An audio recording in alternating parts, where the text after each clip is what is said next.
L5 और S1 में disk bulging थी और सूखने के कारण में मेरी नसें दब रही थी।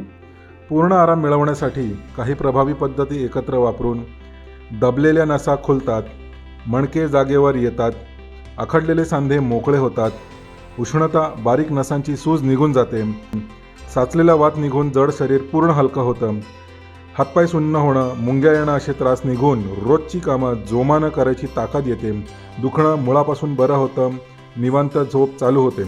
ओवरऑल बॉडी तो बहुत हल्की हो ही गई है और मेरा जो भी एंकल जॉइंट, नी जॉइंट और बैक पेन में लोअर बैक में पेन था वो सब मेरा ठीक हो गया। यहाँ की थेरेपी बहुत ही ज़्यादा अच्छी है। रोज 1 ते 1.5 तास मूळ कारणांवर उपचार घेऊन 20 ते 40 दिवसात पूर्ण आराम मिळवायचा असेल तर आजच वेळ घ्या आणि भेटायला या।